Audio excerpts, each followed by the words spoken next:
DBT link করার জন্য NPC এর ওয়েবসাইট প্রচন্ড সার্ভার ডাউন। তো উমাং অ্যাপ থেকে কিভাবে ডিবিটি লিঙ্ক করবেন দেখে নিন। প্রথমে প্লে স্টোরে এসে উমাং অ্যাপটি ডাউনলোড করে নিন, তারপর এটি ওপেন করুন। ওপেন করার পর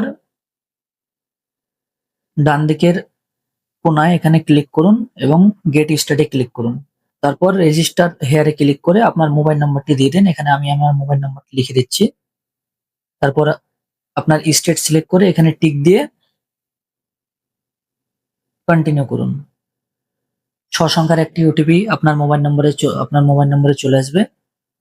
তারপর ভেরিফাই ওটিপিতে ক্লিক করুন। তারপর একটি 6 সংখ্যার আপনার মনের মতো একটি পিন তৈরি করে নিন।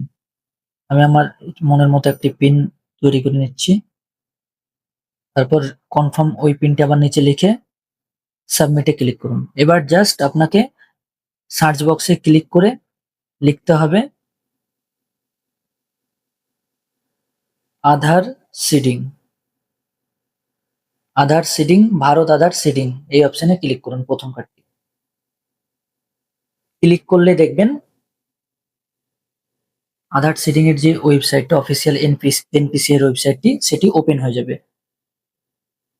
ওপেন হওয়ার পর কিভাবে লিঙ্ক করবেন সেটি আমার ভিডিওতে অলরেডি দেখিয়েছি। এনপিসি এর ওয়েবসাইট গুগল থেকে ওপেন হচ্ছে না, সেজন্য উমং অ্যাপ থেকে ওপেন করবেন। কিভাবে করবেন সেটি দেখালাম এবং কাজটি কিভাবে করবেন সেটি অলরেডি আমার ভিডিও, আমি এই ভিডিওর কমেন্টে বা ডেসক্রিপশনে লিঙ্কটি দিয়ে দিচ্ছি। ওখান থেকে কাজটি কিভাবে করবেন সেটি দেখতে পারবেন। এখান থেকে উমং অ্যাপ থেকে খুব সহজেই লিঙ্কটি ওপেন হচ্ছে এবং কাজ হচ্ছে। এখান থেকে আধার সিডিং বা স্ট্যাটাস ম্যাপ আছে কি সমস্ত কিছু দেখতে পাবেন।